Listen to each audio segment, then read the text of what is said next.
The first 3 sessions that we did were emphasizing the spiritual, biblical information about what we're talking about. And this session is the more practical, having to do with how do you position yourself for the little time of trouble when you can't buy or sell. Things you can do right now, things you can be planning and figuring out and stuff like that. So it's not in depth because I don't feel that all the details of the how-tos are appropriate for this particular day and this particular meeting, but it's just a cursory look over a bird's eye view of the options and things to think about. And the internet is full of information of the details. And some of my resources on the handout I'm going to give you a little later are some of those in-depth ones. Okay, so this is the last of 4 segments in our seminar presentation called Planning for the Time of Trouble. And this particular segment is Planning for Independence and Sustainability. I'd like to clarify what this means. We're not independent of God. We're not being self-reliant. We're being independent from the things that we have to buy in this world to survive. So that's what we're meaning by this. So let's kind of do a recap here. Let me see if I turn this. There we go. Okay, just a review.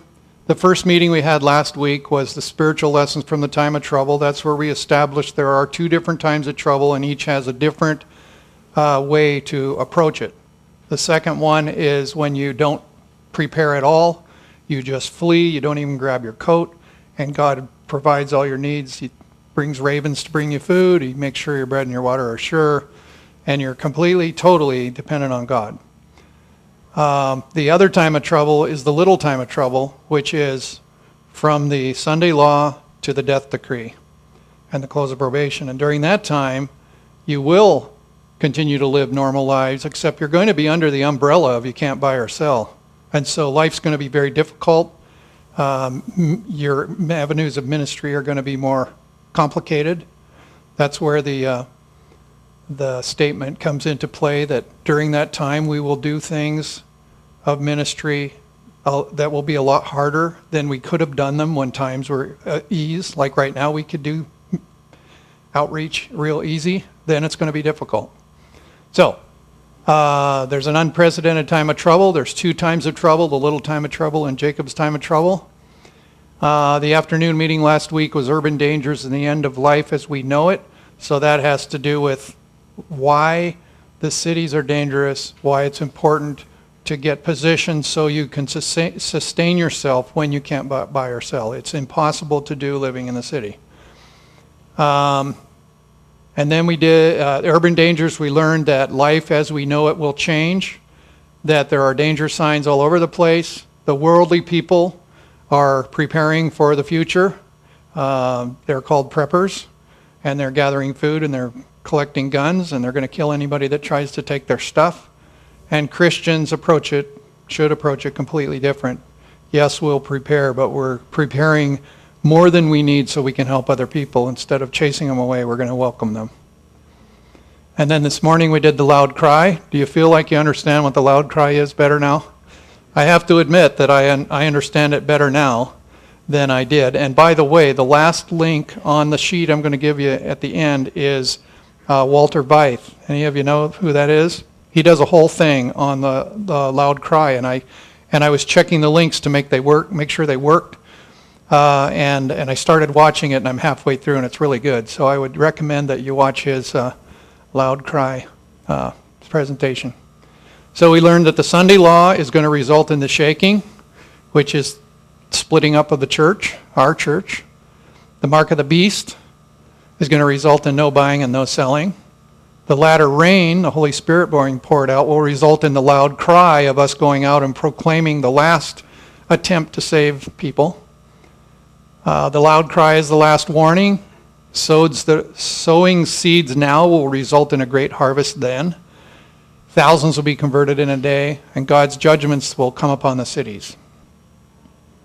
Today we're going to do, this afternoon's presentation is Preparing for Independence and Sustainability, What we're going to learn today is how to be sustainably independent of public services, the things that you pull your wallet out to buy.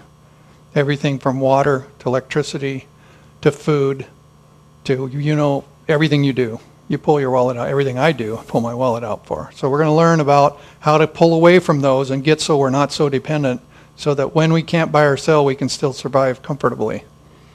One of the quotes that we had earlier in the presentation is, if we do that, if we find our little place and we have our gardens and our orchards and stuff like that, that we will, during these tough times, be able to live like kings and queens.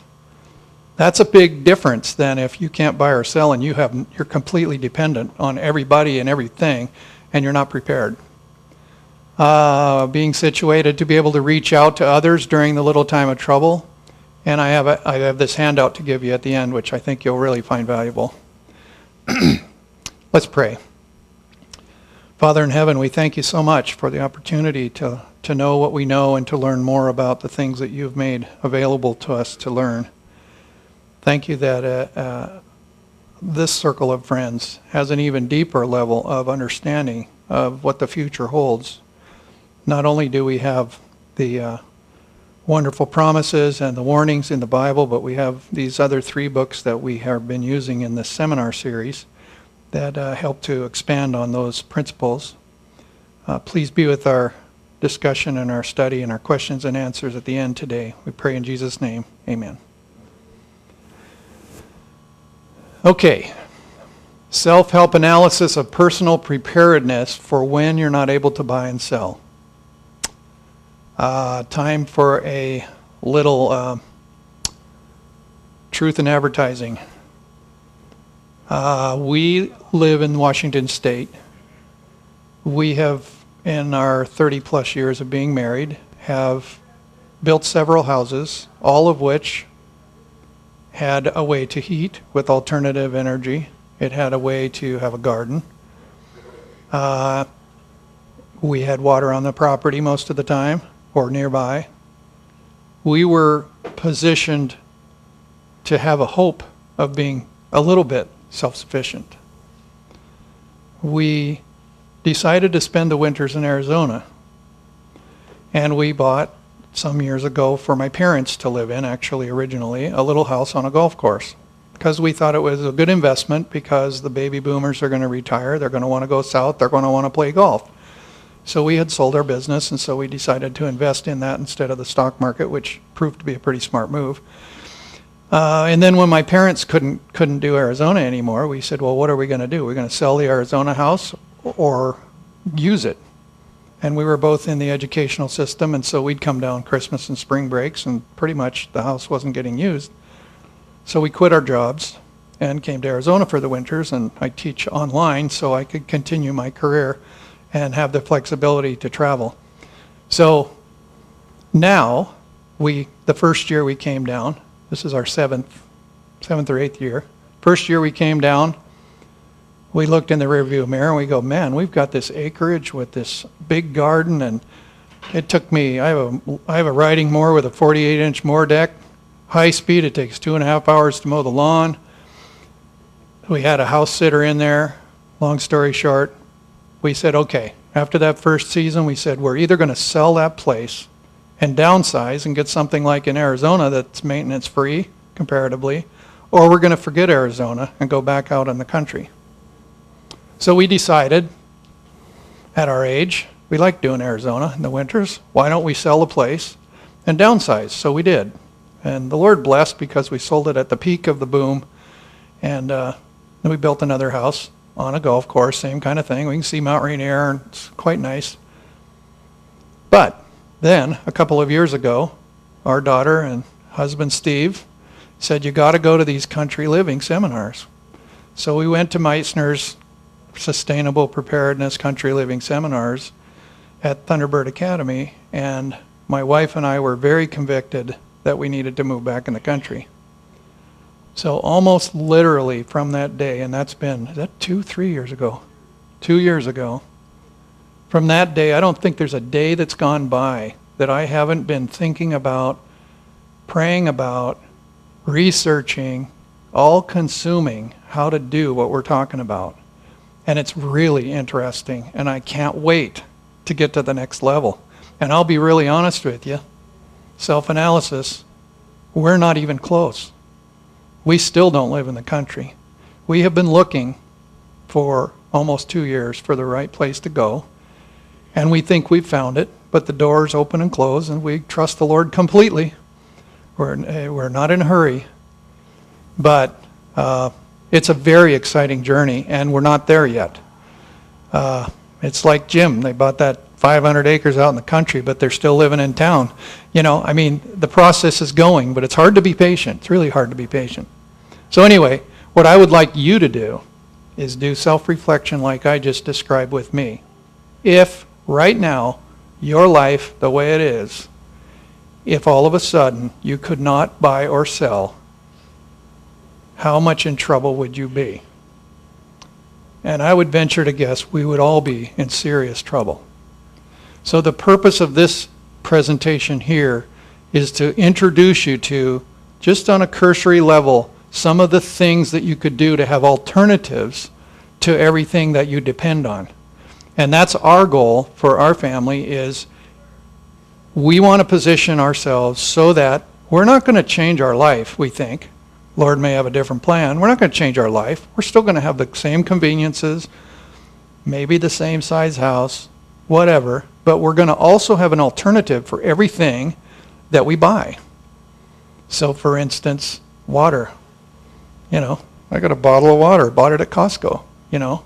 If I could get water out of my own well or a creek, then I have an alternative. Am I gonna do that all the time? Not necessarily, but I would have a plan. I'd have a backup plan. So our strategy as a family is we're gonna have a backup plan eventually for every single thing that we buy. So that if we can't buy, we just shift it over into second gear and we're okay. Everything's fine. Okay, so enough of that. So we're gonna look at an explanation of how to plan for emergency backup situations for your family. So let's say you live in your current situation. We had our power go out twice last week. We live in Mesa. It's the largest suburb in the United States. It's bigger than all kinds of big cities, Indianapolis and stuff. It's actually a bigger city population-wise than a lot of these other cities that you know by name. But we lost power twice. What's with that? When the power went out and we were ready to eat, we had to find a flashlight.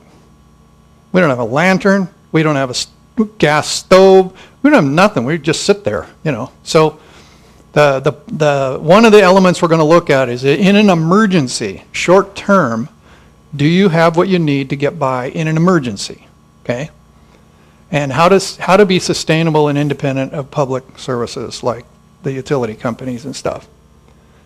Being situated where you live to be able to reach out to others during the little time of trouble. That means, as you know now, not living downtown Seattle or downtown Phoenix. It's living out, but being close enough to be able to continue to support ministry in the city. We're going to end with questions and answers, and I'll give you this handout of valuable resources. As you know, we've got 3 little books available where most of our quotes came from. Last Day Events, Country Living, and Ministering to the Cities. And they're available at AdventistBookCenter.com, Amazon.com, ebook on Kindle, reader, ebook at books.google.com, or online free at ellenwhiteestates.org. And the sheet I'm going to give you has the links to get free versions of these books. Okay, God's preppers. This is Country Living, page 10. The work of the people of God is to prepare for the events of the future, which will come upon them. How? Blinding force. Blinding force. What choice of words? Blinding force. This stuff's going to happen in a hurry.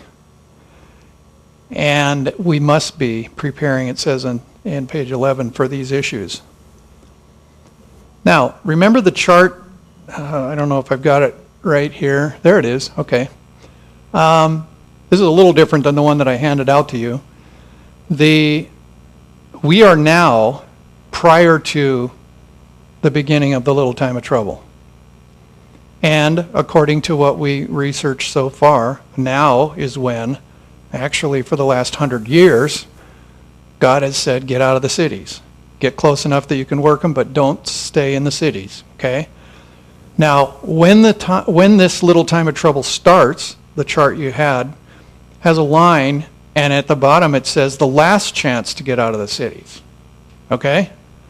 So, what if you took the position that said, yeah, okay, fine, but I'm pretty comfortable, and I know that I can wait until the Sunday law, and that will be the signal that it's the last chance to get out of the cities. So why don't I just wait until the Sunday law?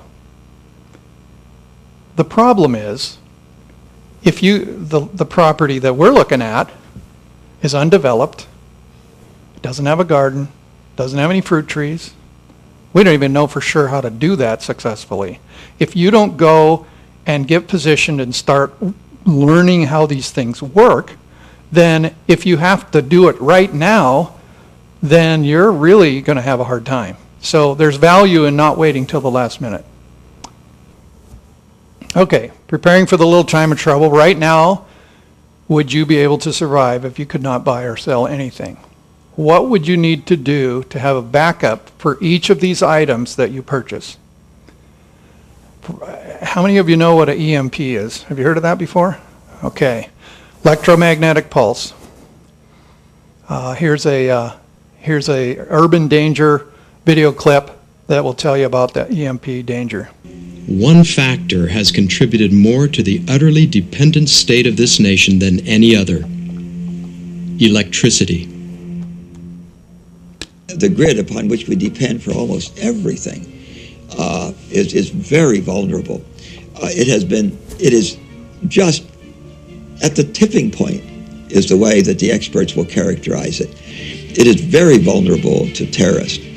I am told that there are a dozen substations in the country that are so critical to the function of the grid that if terrorists took out those dozen substations, the grid would come down.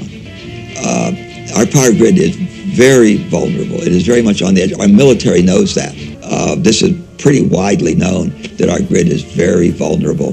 And if you just think about all the things that are important in your life, how many of them wouldn't be there if the grid has gone down? You can get some measure as to what the world is going to be like, what your country is going to be like, what your community is going to be like if we don't have power. That gentleman is a Seventh-day Adventist who was a 20 years in Congress, United States, and he was the head of the subcommittee that dealt with the EMP threat.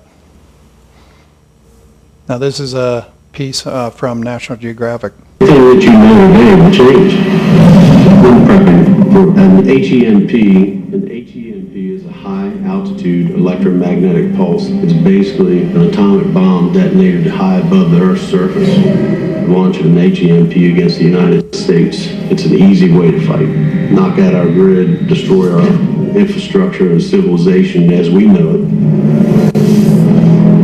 In 1 nanosecond, we will be without any electronics. Vehicles stop running. I could just picture planes falling from the sky. A month after an HEMP event, the statistics say that 70 to possibly 85% of the population would be dead. It's going to be a nightmare. Did you catch the ratio of dead people? 70 to 80% of the population would be dead. Amazing.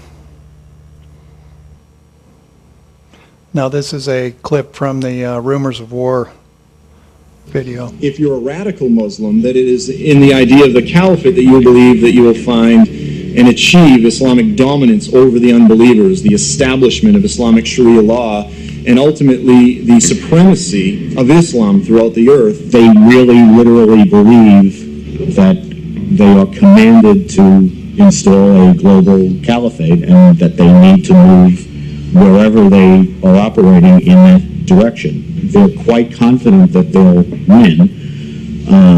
We think it's fantastical. But if you look at it from their perspective, they say they've already taking down the Soviet Union. They sincerely believe that it's they who did it, and it doesn't seem to them that it's an insurmountable challenge to overthrow the West. In many ways, they think the West is a bit of an easier task for them because they've become very expert in exploiting the freedoms that are available to them here. Let me make this clear. They have agents in U.S. They have infiltrated our society deeply. Reza Khalili is not this man's real name. His identity is being protected because he claims to have been part of Iran's Revolutionary Guard, and later an informant for the CIA. As they've said before, there are 800 sensitive sites in U.S. That they have their eyes on. They're sending people through the border of Mexico and U.S. They're collaborating with Hezbollah in Latin America. They're collaborating with drug cartels to ship arms, and they're getting ready for a confrontation with U.S. But something you might find interesting, the Revolutionary Guards did a test of a missile launch from a ship, and the only purpose of such a test would be to launch a missile close to our waters and detonate a nuclear bomb over U.S., which would then have a EMP effect, paralyzing the country. So, this informant is saying that the terrorists are capable of and planning to detonate a nuclear bomb high enough above the United States that it would take the grid down. Now, I don't recall whether the senator said it, but the components made for those substations aren't made in the U.S., and it takes 2 years to get them. So we would be potentially out of electricity for 2 years if that happened. And that's the most likely way that they would attack the U.S. in a big way, would be to take out the grid. So now analyze your own life. If no one had electricity, not just you, what would you be without? Everything. Everything. Our dependence on electricity, all conveniences, appliances and computers, all communications like telephones and the internet, all modern transportation. The fuel pumps won't work at the stations. All water supplies, municipal and wells even in a country. All food supply, because the transportation system wouldn't be working. All purchases, because the cash registers don't work. All lighting, city and county. You wouldn't have any yard lights working. It's pretty tough. And that's just an EMP. That's just one of many things. Our dependence on electricity, if you live in the city or the suburbs, and there is no longer any power, which of your basic needs would you still have available? I dare say, in my case, none. If you live in the country and there's no longer any power, which of your basic needs would you still have available?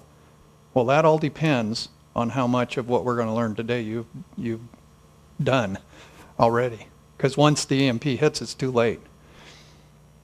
First of all, let's back up and let's talk about short-term emergency needs. You can live for about 3 minutes without air. Try holding your breath, and your body will automatically make you breathe before you get to 4 minutes. Water. You can survive without water for 3 days, unless you're here in the desert, and it's probably less. Food, you can live about 3 months. Long term, what do you need to survive long term? You need to have dependable water. You need to have a year-round food supply, because if you can't go and buy fresh vegetables in the winter in a place where it's snowing, then you need to have some food every season of the year. You need to have a source of heat if you live in a cold area, and you need to have, or it would be nice to have, alternative energy options. So you could supplement your electrical. For instance, let's say you lived out in the country and you had a well. If you don't have any way to generate electricity, you probably aren't going to get the water out of your well. And so having some solar or some form of, electrical would be a good idea. Okay, we're going to look at each one of these. Dependable water. Water, the ideal would be to have a water source that's on your property. You could have a spring, which is water coming automatically out of the ground. You could have a well, which you could have, normally they're electric driven, but you could also put a hand pump on like the old farmhouses used to have. Or you could have a creek. And in the case of a creek, you could have a ram pump. We'll talk about that in a second. We're also going to talk about how you would store water for in between the times and filtering water. So the first one we're going to look at is a water source on your property. Here's a Garden of Eden looking piece with a nice little creek there. A spring. This is what a spring looks like. On the left, there's this underground gravelly, oozy water coming out of the ground. What you do is you develop it, you dig it out, you get a good little bit of water, and you collect it in this cistern, and then gravity can send it down to your house. One of the links on the sheet that I'm giving you is a full video tour of how to do that. It's pretty interesting. Next one is a well. Okay, you live in the country, you have a well, but you don't have a way to get it out when there's no power. This is a hand-powered pump that goes on top of your electric well casing, called a simple pump. If you have a creek on your property and it's lower than where you want to store the water, you can do a thing called a ram pump, which really intrigues me. It takes no electricity. It uses, say, 3/4 of the water pressure coming down the pipe to run the pump, and the other goes into the pipe going up the hill. So this is a fairly accurate drawing. You could have water that's, say, 50 feet above the, dropping down the hill to the pump, and then the pump can push water way up the hill, like 5 times higher, and put it in a tank. And there's no electricity, and it runs all the time. So a little bit of the water goes to the top, and the rest is spilled over, left over from the pump. It's called a ram pump. It's been around for a long, long time. It's a really cool technology. Storing water. You can do a tank up above called a cistern, and then gravity can run the water down when you need it instead of having to pump all the time. Every time you turn on the faucet, the water pump has to go on. This way, if you pumped it up the hill, then you could use gravity to have water pressure. And filtering. You can have filters. Some of you have them in your house. Your reverse osmosis, if you have that in your house for your drinking water, that's a form of it. They make these pitchers that you can put the water in. What's the brand name? Anybody know what I'm talking about? Serta. Serta? Brita. There you go. You can get that pitcher and pour the water in, and it'll filter it out with a charcoal filter. Or the one on the bottom is the one we bought at REI. You can take water out of a creek or anything, and it'll last for thousands and thousands of gallons of water. I forget what it's called, but anyway, it's portable. You can take it on a backpack trip, that sort of thing. Now let's talk about food. You can have a garden, which it's a good idea to fence it because you'll probably have deer or whatever trying to eat it. Greenhouse, fruit tree orchard, etc. So we're going to look at each one of these. Talking about a garden, there's a thing called heirloom seeds. You may not realize, but most of your produce now is made from seeds that have been crossbred, or even worse, and they don't reproduce. So if you buy an apple, you may not be able to plant that seed and make an apple tree very successfully. It might try to revert back to the half a dozen things it used to be, which some of it might not even be good. So if you are trying to be sustainable, it's a good idea right now to start collecting hybrid seeds. And there are companies that's all they do. Heirloom, what did I say? Oh, hybrid, yeah, sorry. Thank you. It's not hybrid, it's heirloom. We don't want the hybrid. Thank you. So anyway, heirloom seeds. And sustainable food supply could be self-sustaining aquaponics. Your own friend Stan Howlers, is that how you say your name? Howard. Did I misspell it? Oh. He's a howler? Steve, remind me to fix that. So when we do this in Chandler. Anyway, he's one of your own here, and I took pictures. So in case you haven't wandered out in the backyard here, this is right here on your campus. And the idea with the aquaponics is that you have fish in a pool, and the fish live there, and they take the water, the polluted water, and it's the fertilizer for the garden, and it's a recycling thing that can be perpetual. So, and I asked Stan, I said, okay, just a minute, sorry about that. I asked Stan, since he was feeding these pellets, I said, okay, there's one thing wrong with this picture. You bought these pellets. So now if you can't buy or sell, how are you going to do that? And he says, there's this one plant, what's it called?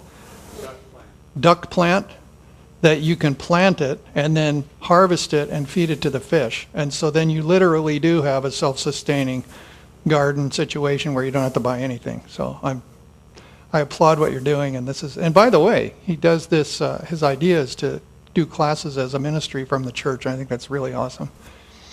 Okay, so year-round food supply. Doesn't that canned food look good? My word. All right, now we're going to talk about how do you preserve it, because you probably don't live in Hawaii, and so you don't have an environment where you could have vegetables and stuff year-round. So the options are you can freeze it, but a freezer takes what to run? Electricity. Doesn't mean you couldn't, it just means you can't do it unless you have a way to make the electricity. You can. You can dry food, and by the way, I've been told that drying food keeps about 90+% of the nutrients, and canning, as good as it is, isn't anywhere near that high. So drying is a really good alternative. Sealed storage containers and dry storage, like in a cellar. So those are the options of how to store things for the off-season. You also need to look at heat sources. So if you are, say, up in the mountains where Jim's place is, it probably gets cold there. Or you were showing me Montana where you'd like to live right now. What was it, 31 degrees?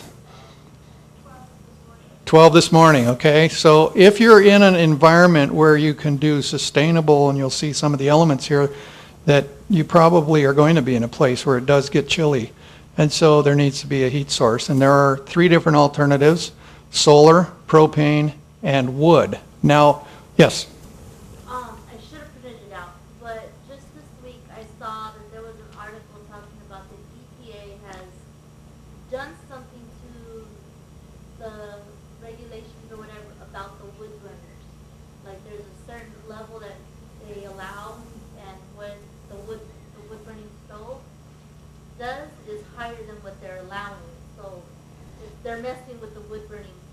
I'm going to repeat that for the sake of those that couldn't hear, or for the recording, that the EPA just came out with increased regulations about smoke from wood-burning stoves. Can you see how it can get tougher and tougher? Yes? And is she referring to here in Phoenix or nationwide EPA? I'm really not sure. I just saw the article and I read part of it.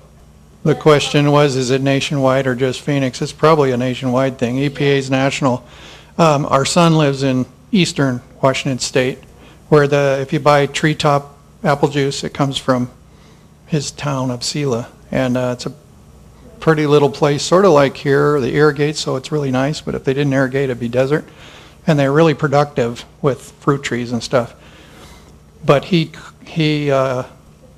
texted us about 2 weeks ago, and he said they had airplanes or helicopters flying around looking for people that were burning wood, who if it wasn't their only source of heat, they weren't allowed to do it.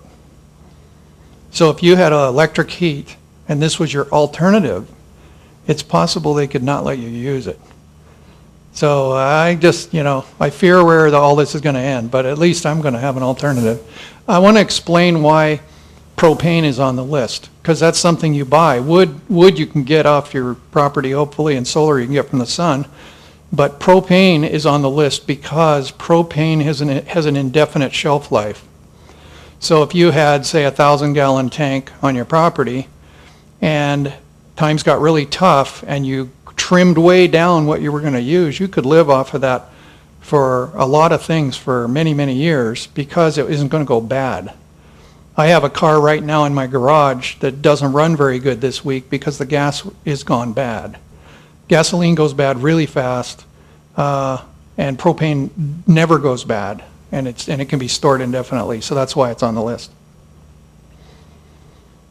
Activities that require heating: personal comfort, cooking, baking, hot water, and drying clothes.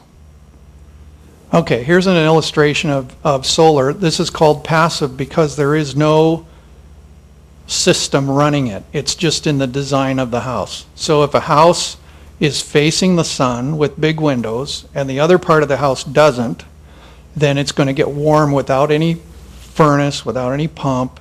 It's just going to do it automatically. That's passive solar.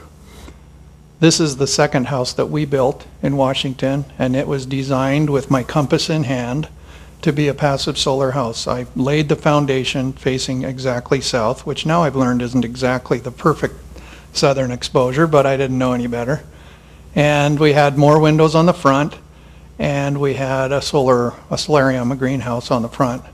So that was my attempt to build a solar house, a passive solar. We didn't have any ductwork or anything like that. You can do cooking with this solar oven, solar cooking device. It's basically a box with mirrors and a glass top, or a mirror that reflects the sun, and it focuses all the sun on the item you're trying to cook and makes it hot. Kind of like when we were kids and had a magnifying glass and tried to start a fire on the grass, you know, that type of thing. Yes, sir? What you have to remember about passive solar is for active people and active solar is for passive. Passive solar is for active people and active solar is for passive people. I like that. And here's the same concept, baking. So they got some potatoes in there, and you'll notice all the reflective mirrors are all bouncing the sun into one spot. And you can see the thermometer. It's about 280 degrees in there on the thermometer. So it really does work. And this is an illustration of solar hot water. It's not passive, but it has, well, it is a little bit. It can be. It can be. Yeah, because heat rises. Yeah, make it with the same principle with the geysers. Right. No electricity at all. Yeah, it can't. Or even thermodynamics. It can be in this particular case because that thing is down below on the. I don't think it would, but you could if the tank was at, you know, heat rises. So if you use that when the water gets hot in the collector and it goes up to the tank and then the cold water, you know, it could do its own circulating. I can tell you on the house I just showed you, I tried to do hot water off the stove and make it circulate on its own through that principle, and it never really worked very well. If I had put a little pump on, I think it would have worked, but I was trying to do it completely passive solar. Drying clothes, there's passive solar drying clothes. You don't need a dryer. Did you know that there was a time before dryers? There you go. You're already prepping. Okay, and here's about 1,000-gallon propane tank to just give you an idea how big that tank would be. Propane heat for personal comfort. I just had to throw that picture in. Looks pretty comfy by the fire. You can cook with propane. RVs use that kind of concept, but you can have a kitchen stove, like a gas stove in a house like the chefs use, and then by just changing the orifice, it'll kind of run on propane instead of natural gas. Here's a freestanding oven stove that's propane. Looks just like a regular one, except it's gas. This is a propane hot water heater. That's kind of hard to see, but it's the same idea. And they even make propane dryers for drying clothes. People who are off the grid that don't have electricity run into their property will often use these and still have a dryer and still have a furnace and all those things, but then they have a truck that brings in propane. One of the most preferred ways to heat is wood. So if you have property that has a wood source, you can get the wood off your land, and you could, if you had enough wood, say you had a 5-acre piece, you could probably just cut the wood that falls down in the winter and not have to even cut living trees, and you'd have enough to get by, depending on your situation.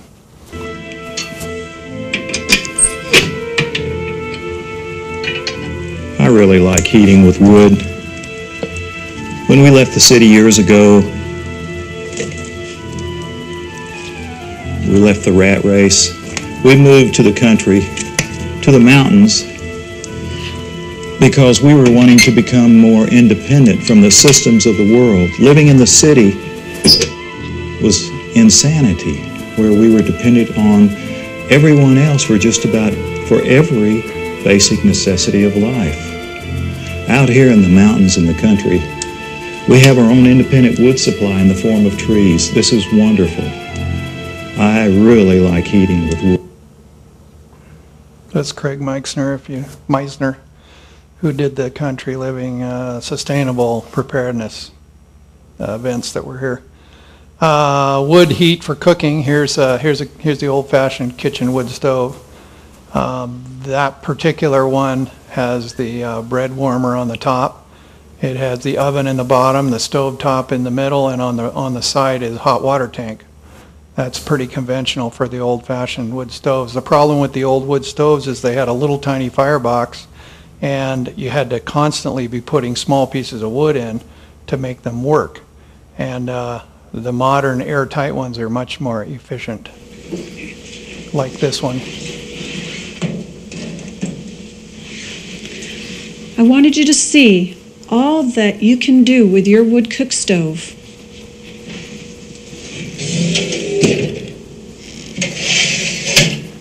You can bake, you can do your everyday cooking. You can defrost, you can reheat, you can dry items such as canning jars. You can keep warm food that's already been prepared until it's ready to be eaten. And you can dry fruits and vegetables. When you look at all this, you can understand why the Amish present a cook stove to their children when they're about to get married. They understand the versatility and the independence that these stoves offer. So with just a crosscut saw, a splitting maul, and your wood cook stove, you can heat your home, heat your water, cook, and preserve your food all with just one fire.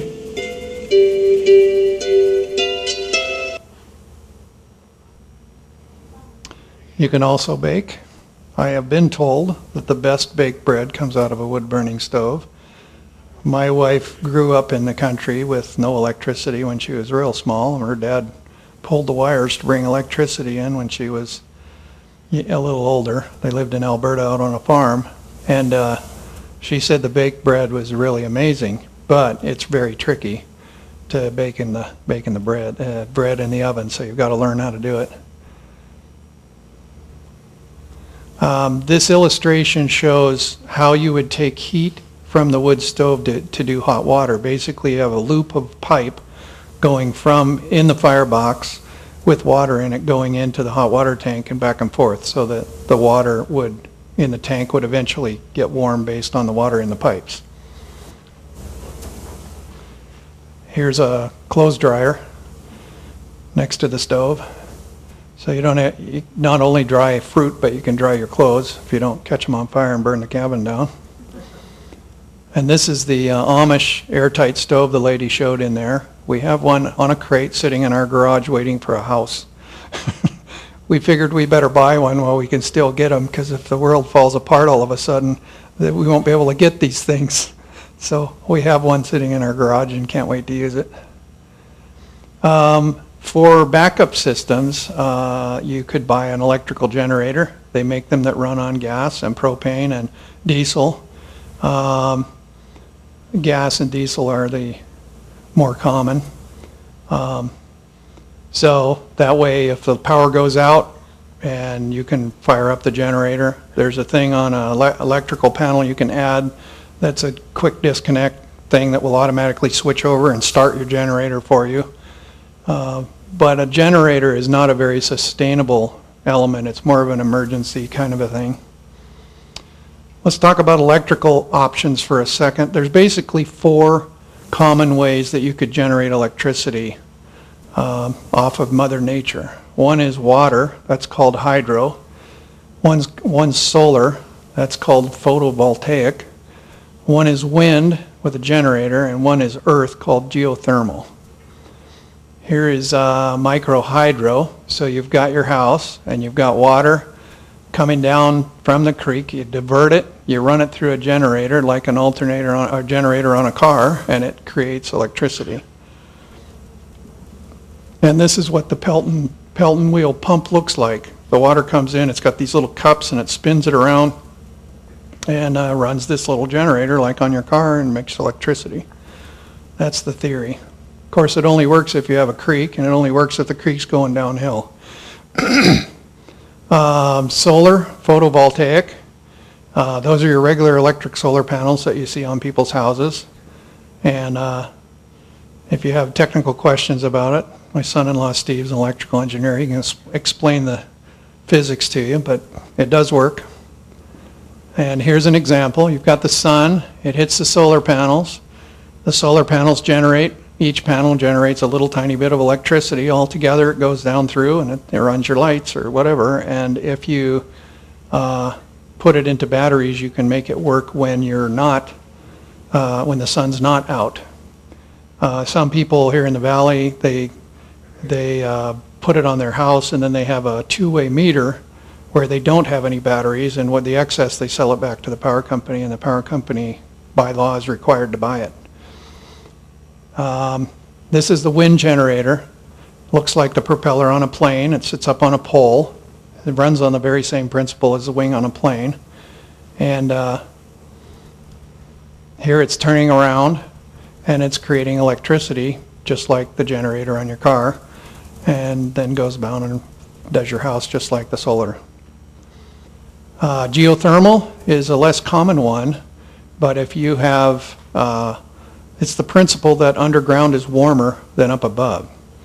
And if you lived in Yosemite National Park, it would work really good because you have hot springs and stuff, but it just works anyway. The guy that plumbed our house for us lived on this farm property, and he had a cow pasture out in front of his house, and he put these pipes in his cow pasture, and there was enough difference in the temperature of the air and the temperature of the earth, because the earth kind of stays the same temperature, that he was able to generate this geothermal stuff, even though he didn't live where there was hot springs or anything like that. So here's the concept. It goes down and grabs where the difference of the temperature above ground and below ground is enough that it can make some geothermal effect. Now, of these, the most practical are the first two. Hydro isn't the most practical because a lot of people don't have a creek, and if they do, it might not be going downhill, and if they do, the government regulations might prevent them from doing it. It's pretty hard to get permission to do it. I know one guy who does it. He calls it guerrilla. He doesn't get permission, he just does it, and he's way out in British Columbia. The geothermal isn't very common because that differential doesn't generate that much. So the two most common options are solar with the sun, which works really good here, or wind, which works really good if you live in a windy place. But the very best approach to generating electricity is not using it. So conserving is something that you could do daily. If you had to really buckle down and you couldn't buy or sell, the number one thing you'd want to do is quit using it. Every way you could afford to not use it, you just wouldn't use it. And so you think about what you use right now. You could be conscious of your power use. You could turn lights off when you leave a room. There are things called phantom power, like you left the computer on or the VCR or the DVD or some of these electronic things. You have them shut off, but they're still plugged in. They're still using phantom electricity to keep the time and stuff like that. You could monitor your power. They make little devices you can plug in to see how much you're using. And then you could make it a game to try to see how you could save electricity. So by managing your energy, by just turning off lights, you can save some electricity. Here, this little egg guy is turning it on and off. According to the Department of Energy, 10 to 15% of the energy you use on your electric bill is all used in standby power, otherwise known as vampire power, otherwise known as parasite power.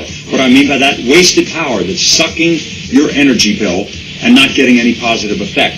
TVs, computers, peripherals, stereo, all these things on all the time when you don't need them, when you leave the house or you're asleep. By 2010, the DOE estimates that will be 20%. So they think 20% of your electric bill is phantom power that you're not even using, but you're leaving your equipment on all night and that sort of thing. We bought property that is in a rural area. We built a home that is self-sustaining. We can live offline if we have to. We have 3 different ways to heat our home, principally wood. We have backup power systems that allow us to run propane furnaces, 1,000 gallons of propane stored with a year's supply of food. We will look in the mirror at night and say our probability of our area being impacted through natural disasters, terrorist events, or whatever is extremely low. We can take care of ourselves, and we are in a position where we can probably become part of a solution for our friends or neighbors. That's something that does not happen overnight. You have to believe that there's a probability of impact to your family.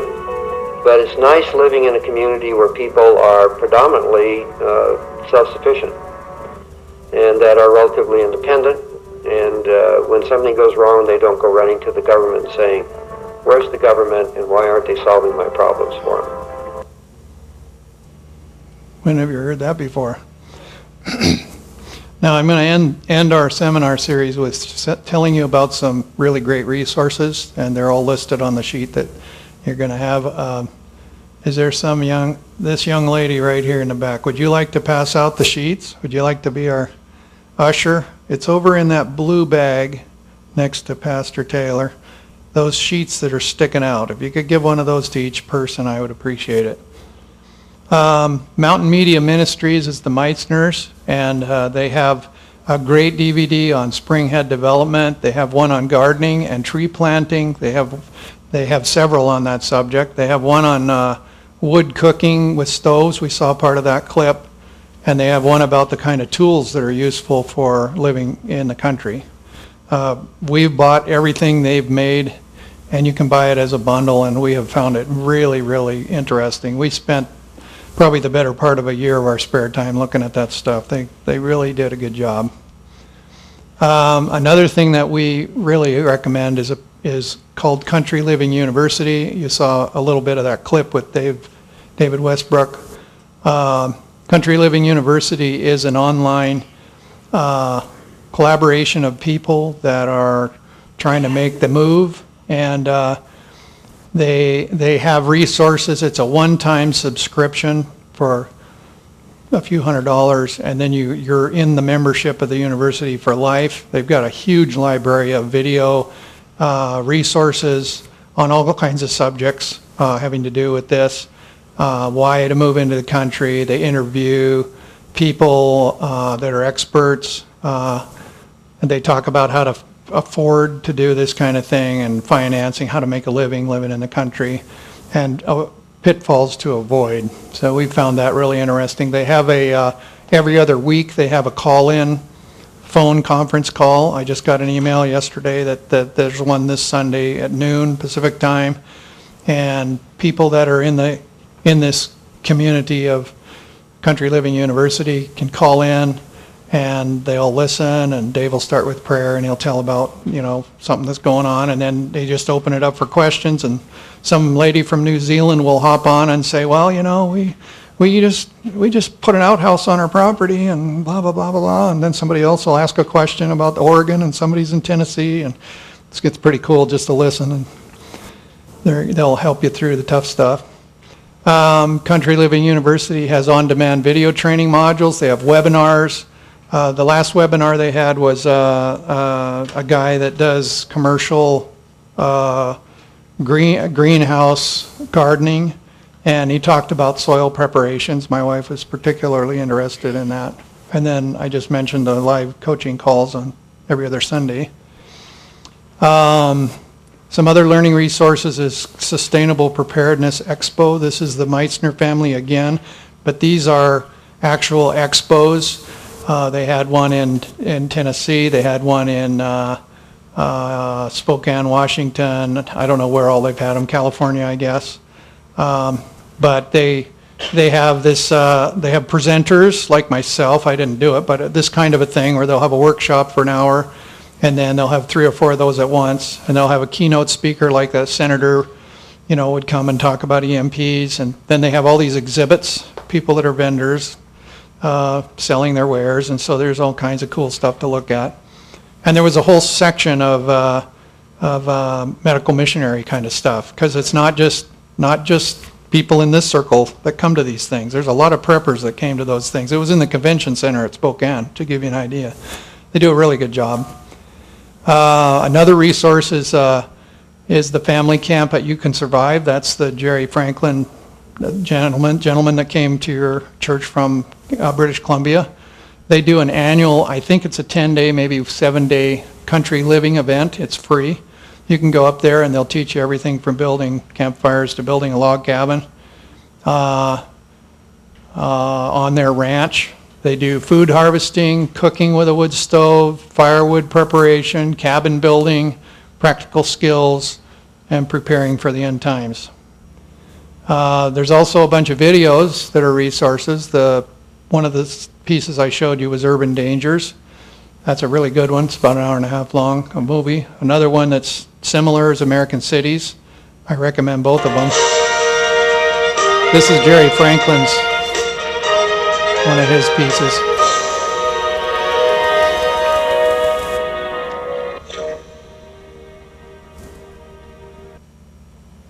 Hi, Dave Westbrook with Country Living University Training Module 4, and the topic is Independent Energy Systems. And I'm really excited about the material we're going to be sharing with you in this module. You know, even if you can't afford to go out and buy a full-blown system, we're going to show you how you can step by step move toward having your own independent energy system.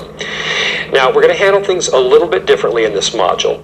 Each lesson will have more than one video. That's because we're not only going to present the foundational material, but we're going to pack the camera out in the field and visit off-grid homes that are using the technologies that we're especially focusing on in this module: solar power, wind power, and hydroelectric power. These country living modules are really interesting. This is Mountain Media Ministries.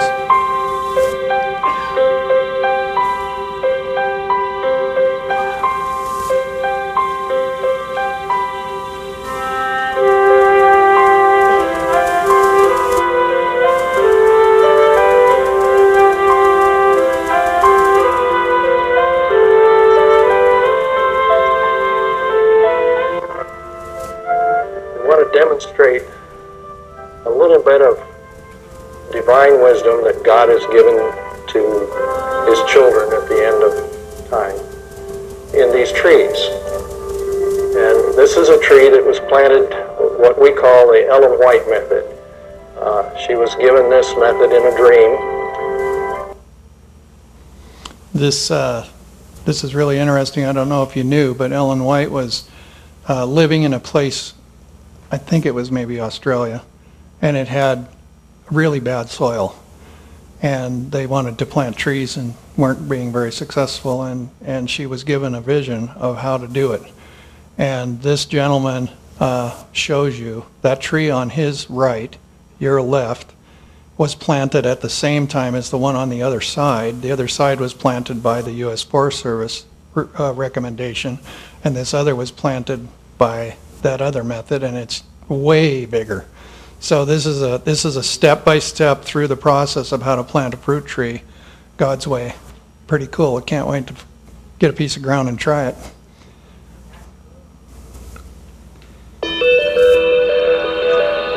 This is the Sustainable Preparedness Expos. This is their trailer telling about it.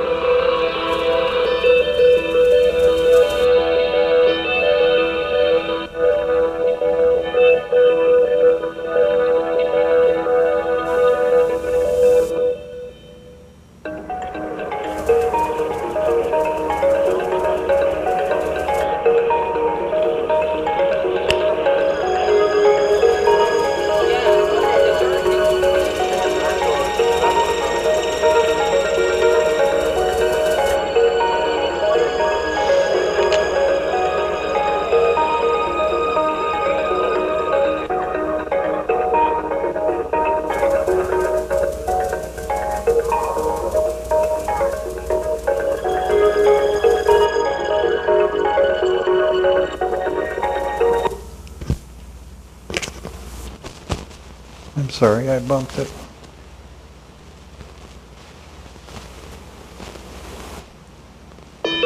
There we go. Anyway, so those are some great resources, and does everybody have the handout? Okay. If you have access to the internet, if you give me, well, actually, I already did it. If you go to that website at the top of the page, you'll have this sheet in a downloadable form. Then you won't have to type the addresses in. You just click on it, and it'll take you there. So, and I'm going to put on that website the chart that I gave you last week, but it'll be with everything on it. I'm going to modify that this week. So that's the website. And again, we'll end with a promise or two. Romans 12:12, let your hope make you glad. Be patient in time of trouble and never stop praying. God is an ever-present help in times of trouble. During these times, God offers us peace and assurance and an opportunity to prepare for the troublous times ahead. Let's pray. Father, thank you so much for the opportunity we've had to explore these interesting topics of ways that you've provided for us to be able to prepare for the times ahead.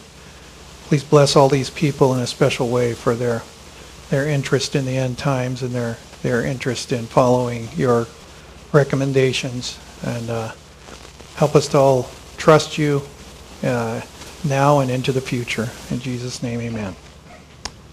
Okay, we're open for questions.